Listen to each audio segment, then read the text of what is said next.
Salut à vous, fiers métalleux. Aujourd'hui, on va parler d'une des plus grosses légendes de la sphère métal. Un groupe à qui on attribue très souvent la paternité d'un genre, le death metal. Un groupe dont le nom restera à jamais gravé dans notre cœur, à nous, métalleux que nous sommes. Aujourd'hui, on va parler de Death. Mais comme la discographie de Death est une suite de grands classiques, pas facile de trouver un album en particulier à traiter. Alors je fais appel à vous, vous avez voté. L'album d'aujourd'hui sera The Sound of Perseverance. C'est parti!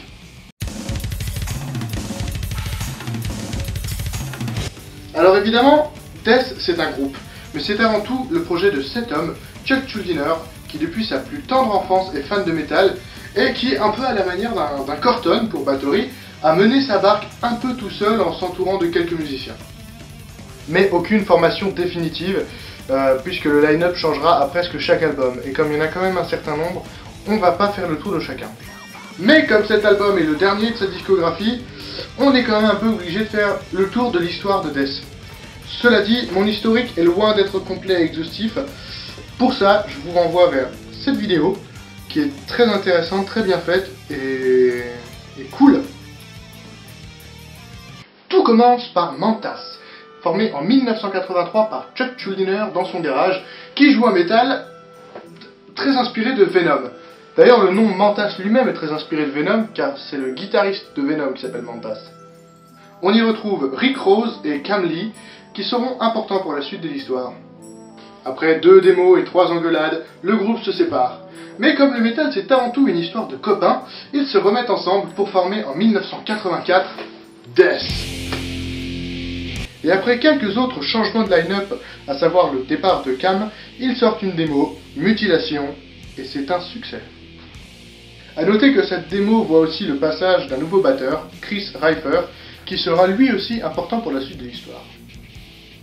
Et la suite de l'histoire, c'est un enchaînement d'albums tout aussi cultes les uns que les autres, à commencer par Scream Bloody Gore en 87. Reifer quitte le groupe pour retourner en Californie et former un petit groupe comme ça, vite fait, qui s'appelle Autopsy. Death, quant à lui, sort Le Prosy en 88.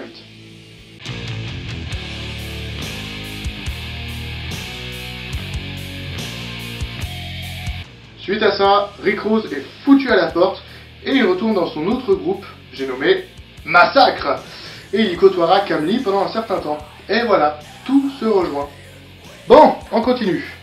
Spiritual Healing en 1990, clairement l'un de mes préférés.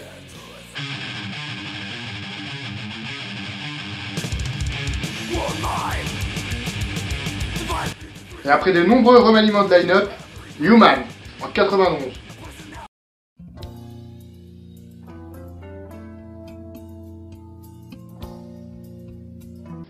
Bon, me lâchez pas maintenant, on a bientôt fini. Donc, Individual True Pattern en 93, avec notamment Gene Oglan à la batterie, qui était le batteur de Dark Angel.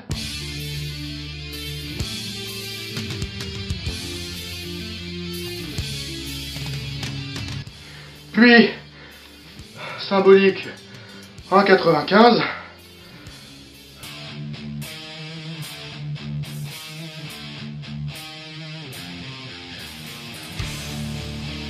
Et enfin, l'album qui nous intéresse aujourd'hui, Sound of Perseverance en 98.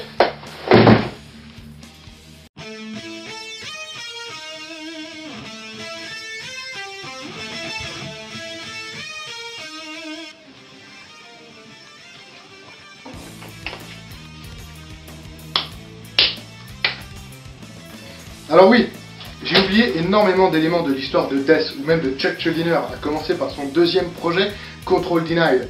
Mais si je voulais vraiment faire un historique de tout ça, ça prendrait des plombes et on n'a pas le temps, on a un album à écouter. Et cet album, c'est justement le dernier, sorti en 1998, The Sound of Perseverance, une pièce maîtresse qui restera gravée longtemps dans l'histoire du métal. Alors on arrête de blablater et on commence. Et on commence bien.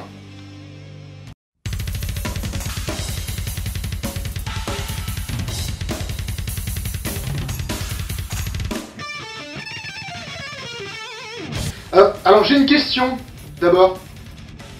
Comment pourrait-on mieux commencer un album? Parce que, attendez, c'est même pas fini, écoutez ça.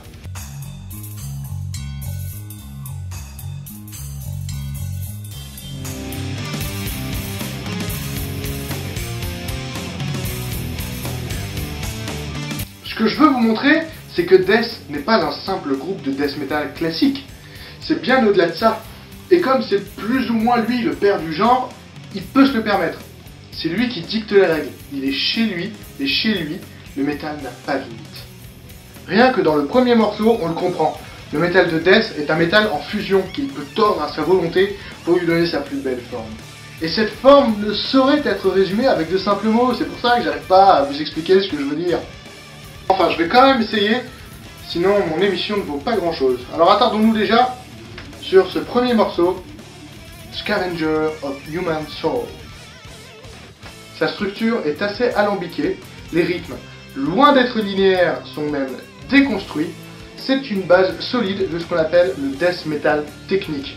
Une musique qui, bien que brutale, est quand même assez recherchée musicalement. Encore que Death n'est pas particulièrement brutal pour un groupe de death metal. Ça peut vous paraître étrange, mais non, Death n'est pas un groupe extrêmement violent. En tout cas, comparé à ce qui est sorti la même année, par exemple ça,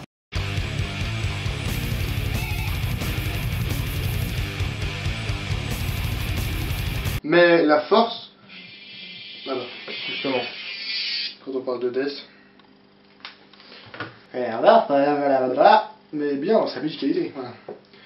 Mais la force, l'intérêt de la musique de Chuck Schuldiner ne se situe pas dans le bourrin et le gore, mais bien dans la musicalité qui est d'une rare qualité.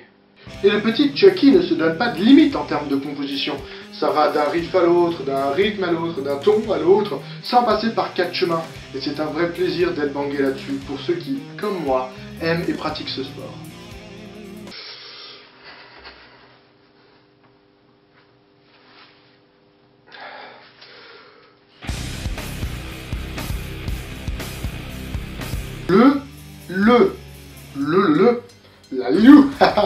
Le morceau suivant nous gratifie d'une intro assez calme et mélancolique, mais repart assez vite dans un tempo plus rapide et des guitares vélociraptoresques. J'entends par là qu'elles fonctionnent toujours en duo parfait et qu'elles sont assez imprévisibles. Et j'adore ce genre d'harmonie à deux guitares, vraiment j'en suis très friand. Et Death fait ça tout le temps!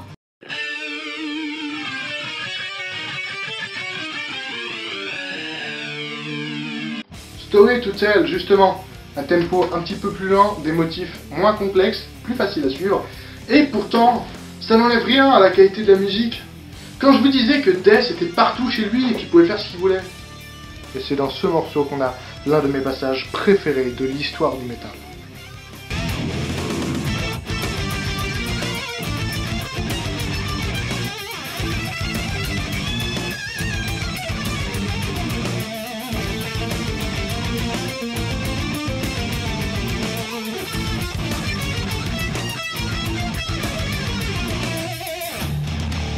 Ça change encore une fois de ton, mais c'est tellement bien fait. On ne peut qu'apprécier notre voyage sur ces montagnes russes du death metal. C'est loin de ces groupes qui jouent toujours la même chose. Ici, on ne peut s'attendre à rien. Chaque seconde est une surprise. Comme par exemple lorsqu'on tombe sur le morceau Voice of the Soul, une ballade acoustique, accompagnée de quelques solos électriques qui nous font nous envoler dans un tourbillon d'éclairs trop épique, avec une ballade acoustique.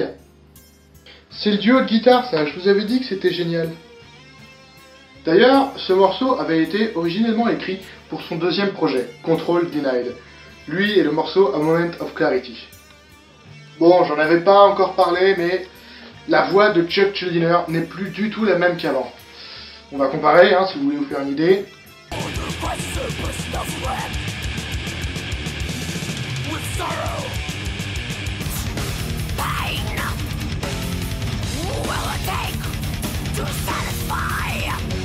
Elle est beaucoup plus criarde et aiguë qu'avant.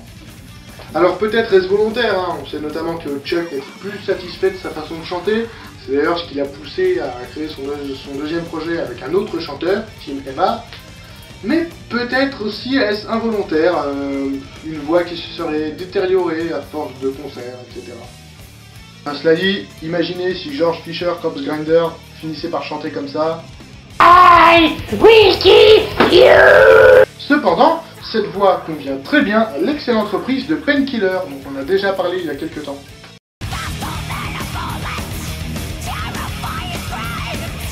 Quoi qu'il en soit, le résultat ne dérange pas. Bien qu'il diffère d'autrefois, il donne un autre aspect à la musique qui n'est pas forcément pour déplaire. Allez, on reprendra bien une bonne tranche de death metal pur, sans édulcorant, avec A Moment of Clarity, morceau qui avait d'abord été écrit pour Control Denied, mais avec ce morceau, comment dire, moi qui suis fan de la période Spiritual Healing, je ne peux qu'adorer ce morceau. Pour vous situer un peu, c'est sur l'album Spiritual Healing que Death nous montre sa face la plus Death, justement, avec moins de fioritures, des parties moins compliquées, mais qui ne manquent pas de puissance et qui sont quand même intéressants. Mais ce morceau ne manque pas non plus d'épique, avec cet enchaînement de solos au milieu.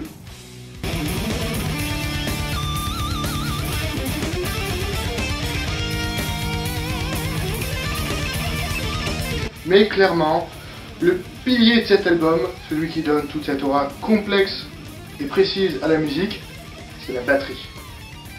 Sur cet album, c'est Richard Christy qui s'en charge, bien que le côté complexe arrive un peu avant, avec l'apparition de Gene Hoglan derrière les fûts, notamment pour l'album Individual True Patterns, qui rivalise avec The Sound of Perseverance point de vue classique. Richard Christy, on dirait une marque de chips ou de céréales. Les Christy Crunch, un truc comme ça.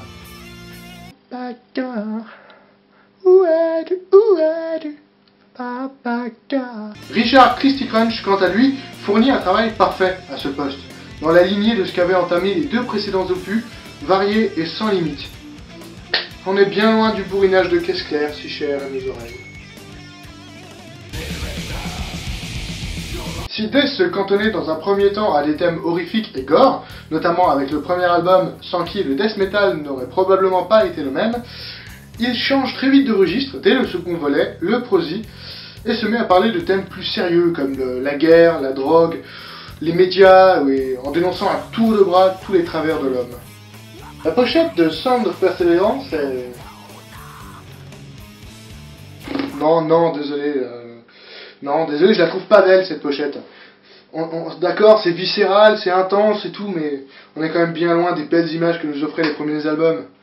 Et moi j'aime les belles images. Je suis un peu sévère quand même, parce que ça va pas être facile d'illustrer une musique aussi complexe et abstraite.